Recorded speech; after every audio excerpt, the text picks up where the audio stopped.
Hello, ladies and gentlemen, my name is Mangs, and it is with much glee and anticipation and joy that I announce the start of another Civilization 5 Fire Emblem Let's Play. You guys have been asking for this, I've gotten a lot of questions. Mangs, when is this series gonna return? Well, the reason why it's taken so long to return is because I've been waiting for something very special. So, in case you're new to the channel, or maybe you didn't pay much attention back then when I did these Let's Plays, I've been playing a lot of Civilization 5 on the channel. Many years back, I used to play it a lot. And then I discovered something really funny. I discovered that there were a bunch of Fire Emblem mods for this game, which allows you to play as various Fire Emblem leaders in Civilization. So I downloaded a couple of them, and I played some entertaining games. They were a lot of fun. They got a pretty good feedback. And that got me into contact with a guy named Kobusco. I just call him Kobe.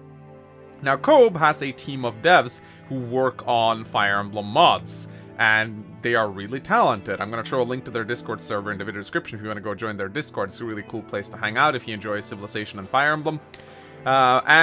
Basically, I asked Kobe, hey, since you make so many cool Fire Emblem mods, why don't you compile a bundle of the best mods you have and send them to me along with a custom map so I can play it on my channel.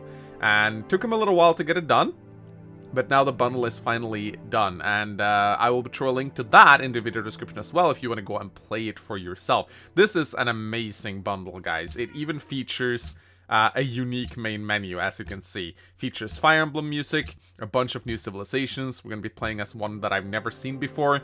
And it's going to be on a custom map as well, so everything's going to be laid out for me. There's some standard screens in here as well, I think. But yeah, this absolutely looks amazing, and I can't wait to try it out. So, first, we have to load the mods up. As you can see, there's quite a few of them.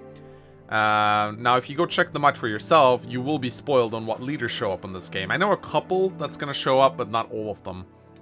And I think you guys will love the civilization I'm going to be playing as. It's going to be a lot of fun. Now, just a warning here, if you have a poor computer, it's going to take a long time to load on all these mods. As you can see, there's a lot of them.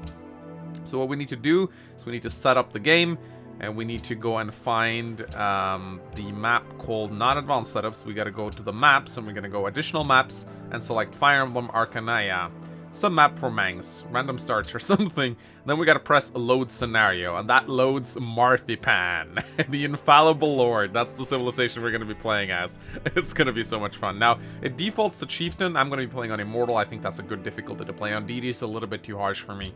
And I think we'll run with standard game pace. Quick is a little bit too fast for me. So yeah, we're just gonna jump into it, and I'll talk about the various civilizations when we see them. Oh, look at this. Oh, Marth without pads. That's the best thing ever. Look at that shit. So good. Chris, I gotta do the introductions. Sire, Sheeta came from Talus Castle. What? When? Why wasn't I warned? She did not announce her visit. It seems she was in a hurry. God drat it! Close the gates! Lock all the doors! Release the moat sharks! She's already here, sire. Oh crap! Oh crap! Oh crap! Tell her I'm out! Tell her I'm out! No, tell her I'm dead! Sire, you misunderstand. She's here. Marthipan! So in case you don't catch that reference, it's from a Fire Emblem 1 screenshot Let's Play. It's very old. Me and Mecha referenced it a bunch in our Shadow Dragon Let's Play. I'm gonna throw a link to that in the video description as well. If you haven't seen it, definitely go check it out. It's some of the funniest Fire Emblem content you will find online. It's only a couple chapters long, but my god, it's so full of good memes and lines. So let's talk a little bit about our Infallible Lord. So, this civilization starts the game with Marth, a powerful combat unit who is resurrected in the capital every time he is killed in battle. Every 15 turns, Marth may visit a village he built, not once found randomly on the map, to demand tribute or to conscript a posse. Yeah, so yeah, we start with Marth, literally. It's fantastic. And he has a unique unit called the Endearing Follower. And these guys are Pegasus Knights, essentially. They fly. They replace the cavalry unit. And they get a combat bonus whenever they're close to Marth, obviously. But what's the best thing about them is that they scale with eras, so they'll always be somewhat relevant. They won't drop off as you advance through the text, they'll just get stronger and stronger. And there's a lot of units in this game that actually works like this. And then they have a unique tile improvement called the Village, which of course synergizes with Marth. You can build them with your workers, and Marth can go visit them to conscript a posse. So let us begin our journey. So, and of course, we have amazing Fire Emblem music as well, which is fantastic. Now, we got some ruins right outside our city. That's pretty funny, actually. Also, regarding the music, if you don't want to listen to the music, you can skip it with this button right here, and it'll rotate to the next one. I love this button so much. There's a lot of great music in this add-on pack. That's a good music to start off with, don't you guys think? Yeah, that works. So this is obviously the Isle of Talis, as you can see right here. It's based off the first map in Shadow Dragon and Fire Emblem 1 and Fire Emblem 3, you know, the Arcanea saga. You can see, like, I think this is where, yeah, these are the mountains on the right-hand side. My settler is where the castle is. Now, this starting position is actually rather interesting because you can see there's a village here. There's also a farm. You'll find these villages around the map. You can visit them. Now, settling on point might seem to be the best course of action here because it's next to a river. But what I actually want to do is I want to go down here and I want to settle here. I think my cat is meowing. Give me a second. Sorry about that, I forgot to open the door to my room, and that makes Tiger get really mad, because he likes going in and out of that door.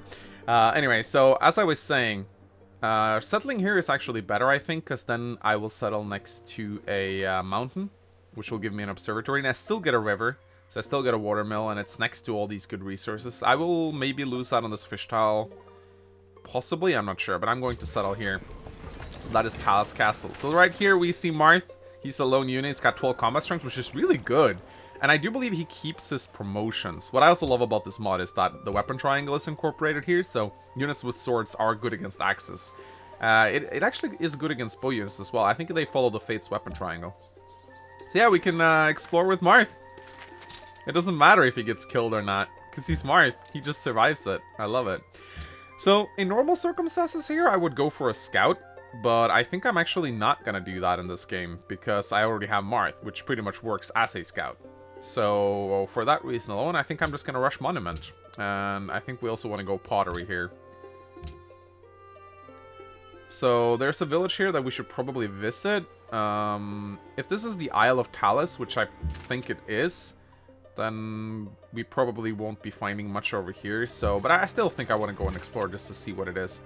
Now, here they've made a decision that some people might not like. So this is an island. Like, if you played Fire Emblem, the Arcanea games, you will know that this is an island. But they've actually made a decision to make this a half island that actually connects with the mainland. Geographically, actually, yeah.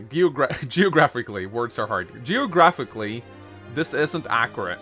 There should be water here. But I think the thought process behind this map is that it's a lot more fun to play when you're connected with the mainland, because if not, you just sort of just hunker down on your little island, and you don't really get threatened by any of your neighbors. Like, starting on an island as Civ is very, like, it's usually considered pretty good, because you sort of get isolated. So, for that reason alone, I actually support their decision to do this. I think it will make for a more entertaining game overall. And whenever you get tired of this music, you can just skip it. And another music will start playing. It's amazing. So we got a village right here, and we got a village here. Here's the village as well. Welcome to our humble village. Whatever is it that you could want from us, my lord? So we can choose a reward. We could get a lump of cash for 75 gold. We can get cultural artifacts for 10 culture, or sacred relics for 15 faith. Ooh. If we select 15 faith, we can get a pantheon right away. I think I might want that, actually. Because we require 10 faith to get a pantheon. So that'll just get us pantheon instantly. Let's take a look at the different ones. I do believe, yeah, we got unique pantheons as well. Adherents of Sown gives us culture from jungle tiles. Arcadian Sanctuary. Blades of Altina gives us culture and fate from gold and silver. Bloggy's Mercy gives us 30 hit points per turn if adjacent to a friendly city. Dusk Dragon, 1 faith and production from shrines. We got Fires of Salaman, +2 production from walls. There's a couple new ones here. Hero King instead of God King. I love that one. That's really clever. Reasonable crit rates. 2 production from salt. Oh, that's good. Oh, that's actually amazing. That's really good, though. Like, salt is already one of the best resources. Oh my god. There's so many to choose between. I don't know which one to pick.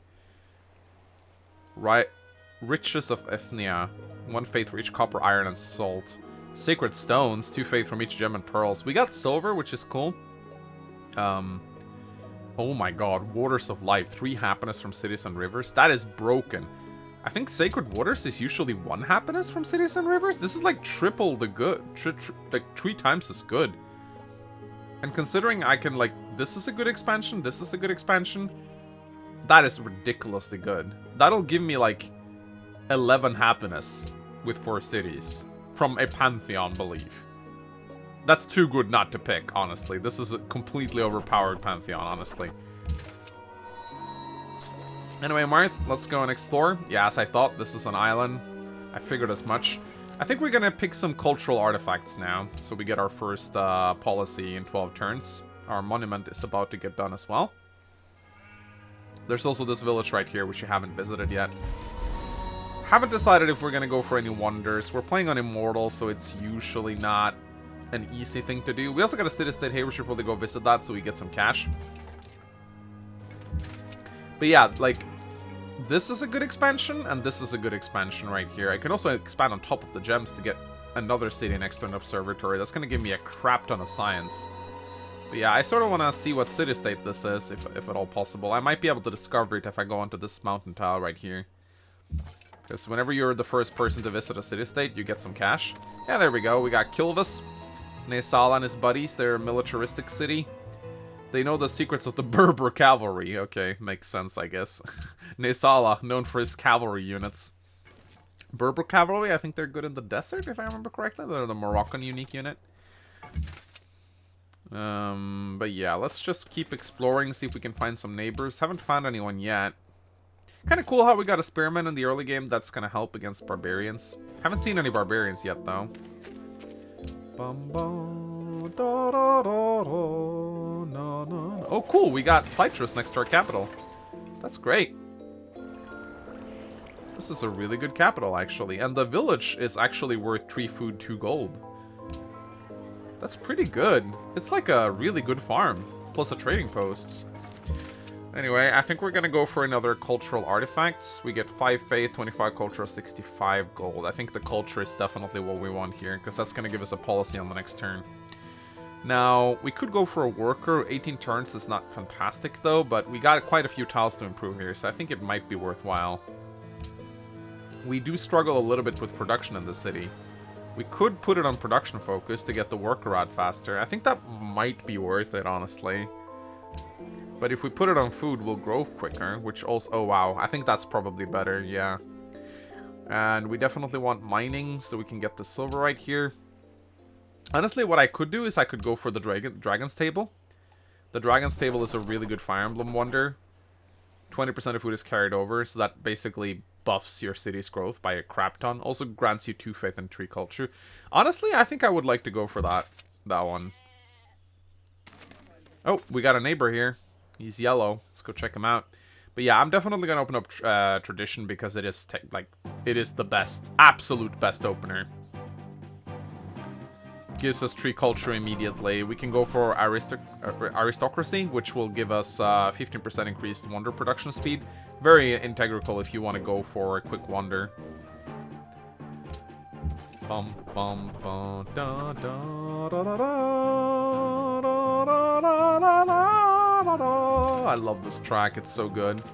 Alright, we met Asker. Consul Alphonse of the Kingdom of Asker. Greetings, I am Alphonse, Prince of Asker. Have you come to join the Order of Heroes? Fire Emblem. So this is a new hero. Let's check what he does, shall we? Alphonse. So his unique ability is called Breidablik. Everyone new found Asker City reveals a source of 7 orbs. Also provides 2 gold when worked and are required to produce Asker's unique units and buildings. I love that. That's really creative. And their unique unit is called a Legendary Hero. Requires 5 orbs and a small amount of gold to summon and should be summoned as soon as possible. Their combat strength scale with every area you advance, so they'll never fall behind in relevancy. Just remember, they replace the Great General and cannot be spawned through combat. Okay. Starts out with 13 combat strength. That's really good. That is really good. Do they have like any unique promotions? And their building is called the Order of Heroes. The Order of Heroes is essentially to increase the orb resources by 1. Because it's a barracks that grants you an orb. Okay, makes sense. So we got Alphonse as our neighbor. That's pretty cool. So yeah, we're gonna go with aristocracy here. That is usually a good opener. It's a pretty shitty policy on its own, but the 15% production speed is always nice. But yeah, we're done here. Let's move on. See if we can find someone else. Yeah, we can actually see the orbs even. That's really cool. I thought only they could see the orbs. I wonder if I can work the orbs if I take over their territory. That'd be kind of cool, actually. I wonder if they can be traded for something. Or maybe... Are they a strategic resource? Yeah, they are a strategic resource. They do not grant happiness. That would be kind of OP if they did, actually. Alright, so we're gonna get our villager in 14 turns. Not fantastic. Again, wow, look at all this incense, though. My god, look at this expansion right here. If Alphonse doesn't take this, then he's really dumb. Oh, wow. Alright, still haven't encountered any barbarians. One has to ask if barbarians are even part of this game. Maybe they're not. Let's see. So this is also a pretty good area. We got some marble over here. It's a bit too far away from my starting location to take advantage of. Oh, that's a lot of furs. We've reached the furry forest, guys. Let's change the music. Nah, I don't want to listen to that. Oh yeah, I love this one. Da da da da da da da. My god, this add-on pack's got some grooving tunes. I love it. So far, we haven't discovered anyone. Ooh, never mind. There's someone right here. Who could that be? Looks like their border color is white. Oh shit. You will address me as King Michalis of Macedon. Okay, you don't need to yell, dude. Jesus Christ. Oh my god, that's really loud. Consul Michalis of Macedon. Another leader makes themselves comfortable in my domain. Very well, you shall address me as King Michalis of Macedon. If you have business here, make it quick. Okay. You want to be my friend? Don't push me. Okay, I won't. You've yet to prove yourself to us. Ask again later. Man, I love the background art. That's great. It even looks like the city of Macedon, which I think it's very much intentional. Okay, let's take a look at the Michalis. He probably has flying units. Michalis, there we go. Iota's Ambition. All air and naval units provide 4 Golden Age points and begin with a repair supply promotion. Oh, that's so good. Plus 1 culture from mines, quarries, oil wells, and offshore platforms. That's really good. And he has a unit called the Dragoon. Industrial Helicopter Unit, specialized in defeating enemy mounted units. This unit is more powerful than the Lancer, which it replaces, and can fly. A flying Lancer. That's so good. Against culture from defeated enemies. May only be built by the Macedonians. That is so strong. A flying Lancer. That's ridiculous. It even has more combat strength than the Lancer. Yeah, it has 5 more combat strength. Wow, this is a good unit. It's a lot more expensive to build, though. 220 compared to the Lancer's 180. Still, though, that's ridiculous. Flying Lancer. It's a bit slower, I think? Yeah, it has 1 less move. Still, though. They got the area. Provides more defense than the castle, which it replaces. Allows 2 extra stealth-free air units and allows for an airlift without the need for an airport. Wow. Okay, so Michalis will actually become devastating in aerial combat in the later eras. That's actually really creative. I love that. Most Fire Emblem civs are built around only the medieval era because their units are usually like swordsmen and stuff like that. Oh, you want an embassy, do you? Well, I'm not going to sell you my embassy because I don't want to reveal to you where my city is. Because you're a warmonger, Michalis. But the fact that Michalis actually turns into sort of like a late game air force unit, that's pretty cool. And it makes sense too. So yeah, let's go for oligarchy. It's a pretty shit policy, but it leads to these two, Landed Elite and Monarchy. What, did they nerf Landed Elite? I think it used to provide 15% food growth. I mean, tradition is so strong, but it's still gonna be good. Like, they can nerf it many times and it's still gonna be OP.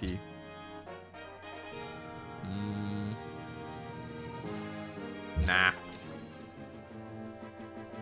Nah. Oh, Serenus Forest. Hi. You met the city-state of Serenus Forest, so they're a religious city-state. That makes sense. Alright, so we can't really go through here anymore. Oh yeah, I love this song. It's great. Let's just send Marth back, shall we? You know, Fire Emblem 12 had really good soundtrack. Like, really good soundtrack. That game did so many things right.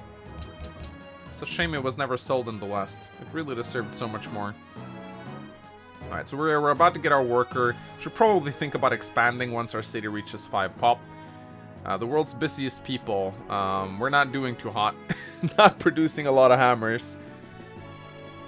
Honestly, I'm not surprised. We kind of lack... we got some hills, actually. We got the silver tile right here. That's going to be worth a lot of hammers when we improve it. So I think we're going to be going to work on that first. But yeah, once our city grows to size 5, I am going to put it to production. And I'm going to churn out a settler. Looks like we're entering the Thebes Desert right here. I gotta admit, I'm not well versed in my Arcanea map skills. Like, I know the Talus Island is right here, but I gotta be completely honest, I'm not really super good at, like, knowing the locations of the various... I know this is the Thebes Desert, and I think Dolor is probably close to here somewhere. And I think, like, is this place right here, is this Grust? I think this might be Grust. Oh, who's this? Generic blue-haired lord of the great generic... No, wait. Generic blue-haired lord the great of generic empire. Hail, great leader of any number of neighboring kingdoms. I shall welcome you into the sacred land of increasingly ridiculous names. Join me and my friends and my allies on the most epic quest to find the MacGuffin and save this world from an evil long dormant. I think this is like a hybrid of every Fire Emblem lord ever. That's really cool. Alright, let's take a look at him, shall we? Blue here. There you go, generic blue-haired lord. Unsung heroes. Cannot produce great generals, but instead has a multitude of unique units that can only be built once, like wonders, which all grant unique bonuses. Oh my god, 313 Archer Monument, Jav Cam oh, what? Oh my god, it's a Jav Cam reference. You know, most of you guys will probably get these memes, but kind of similar to the Fort Manx emblem hack. If you want me to explain the memes, do let me know in the comment section. I'll do it now for this episode, but if you think it's annoying, just let me know. Some people prefer it when I explain the memes, other guys think it like kind of retracts from the humor. So Jabcav Monument, this is of course a reference to my Jabcav shitpost, which blew up. It's just me singing the praises of a guy named Jabcav from the Echoes DLC. It was a really stupid shitpost. And then we got 313 Archer. This is, of course, a reference to the Green Archer in the 313 map of Radiant Dawn. Me and Mecha will be meeting this guy soon, actually. He's an Archer. Wow, that's great. And then we got Pentaaxe General Monument. This is a reference to the guy from Tracer 776. He's a general that appears in the late game, and he has, like, every single master weapon. He's a lot of fun to capture, obviously. And then we got Silver Sword Myrmidon Monument. I think this is a reference to that Silver Sword Myrmidon who shows up in the arena when you abuse too much and he just murders you. So many people have been lost in the arena to this guy. He's a big jerk. And then we got Rallyman Monuments. So Rallyman is, of course, one of the NPCs that can be captured in Conquest. He's generic Master of Arms that shows up in one of the late game maps of Conquest. I do believe it's like the Takumi Wall chapter. And he has like 3 or 4 different rally skills, so he's amazing to capture. So you can use him basically as a rallyman, which is what he does best. I think he's like one of the best NPCs in the entire game. So yeah, that's pretty funny. So they can build a bunch of unique units in the form of wonders. I love it. I wonder how strong their units are. I guess we'll find out if we ever go to war with them, I suppose. Anyway, we finally have our workers. That's great. We can finally produce that silver, or work that silver. Man, this is like the desert of sugar right here. Oh! Oh! Yep, I said we were in Dolor, right? Wretched ancestor of Honorary, have you come to defeat me? Why aren't you wearing any pants? Excuse me, conscription? Are you trying to conscript Medius, the Shadow Dragon? I can't tell if you're just a fool or very, very brave. Either way, I feel as if this will be the most fun I've ever had with a mortal. Oh my god, I love how they're addressing me as Marthipan. That's amazing. And they've even used Fire Emblem 1 Medius, which is fantastic. Oh my god, let's check him out. Medius. Gotta have more... Like, if we view Medius, we gotta have, like, scarier music. Yeah, that's better. The Shadow Dragon. Mines and plantations provide +1 production. Civilians cost 25% less production to build and have no maintenance. That makes sense because they have like slaves. So his unique unit is called the Earth Dragon. The Earth Dragon is a powerful game-spanning unit that has 15% defensive bonus against both melee and ranged attacks. The Earth Dragon receives a stronger form every era that the key military technologies. Okay, so it's like scales with age as well. That's so good. Wow, these guys look scary. They got slaves, which yeah, they're just regular workers, but they have no maintenance. And then we got the Ver Penitentiary. Provides 2 hammers, 2 gold, however, provides 1 unhappiness. Okay. Interesting. Can be built on desert tiles. That is actually really good. That's really good. Not in the mood for that music. This one's good. This one's good. Right, so I'm gonna let my city grow to pop 5. I'm gonna start work on a shrine. And yeah, I'm just gonna let it grow, and then I'm gonna churn out a settler as soon as I'm on size 5. I think that's probably a good idea. Oh, we got a generic Great General. I thought they couldn't get Great Generals. I thought that was the whole gimmick of their... Wait, what? I gotta read up on that again. Oh, hi, blue-haired unit. Yeah, cannot produce Great Generals. What's up with that? You're not supposed to have that.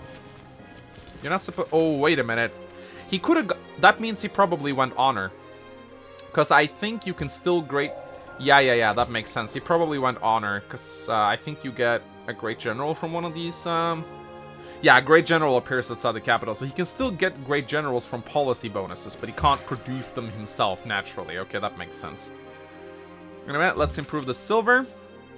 Man, you know, it's just Marth entering Dull Creek. Oh, I know this. I know this guy. Well, what do we have here? Some legendary hero king come to...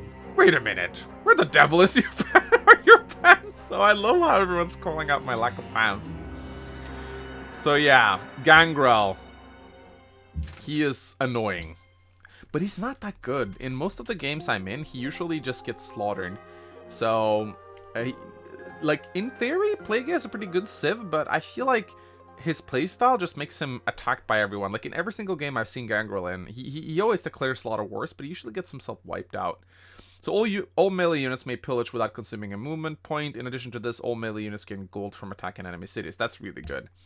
And they have a unique unit called the Barbarian, which is a Spearman replacements, which have bonus versus cities. Not a very good unit, this one, honestly. I mean, the spoil is alright because they get a lot of gold, but it's not great because you don't want to be attacking cities with Spearmen. However, their Shrine to Grima is really good. It's a unique improvement that can be built on desert tiles, which provides food, faith, and gold. So that's pretty good if you're in a desert, which I think Gangrel is. But yeah, I feel a little bit out of place here, honestly. I think we might want to try to fuck off from this area. So I think right now we probably want to go for animal husbandry to reveal those horses. We want to reveal all these strategic resources. So we definitely want to go for... what do we want to go for, actually? Animal husbandry, and then... no. Definitely not Medius. You are not getting an embassy in my capital. Just trying to figure out what... Oh, so horseback riding is what gives us the adoring follower. This is so funny. Marthipan! Smiley face. I love it. Yeah, I'm gonna have to check that one out, honestly. Haven't quite decided yet. But yeah, Marth needs to get out of here.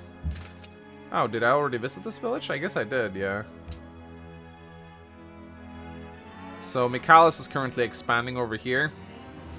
You know what they say, it takes a maggot to beat one. Won't you help me out against Medius? So yeah, Gangrel's already plotting war against Medius. That's kind of what he does. He just wants to attack everyone. On turn 30, I think he has like a warmongering rating of 10 or something crazy like that. He's like as aggressive as Shock Eyes in the main game. Looks like we can't continue here any longer, so let's send Marth down here instead. Still have not encountered a single barbarian unit.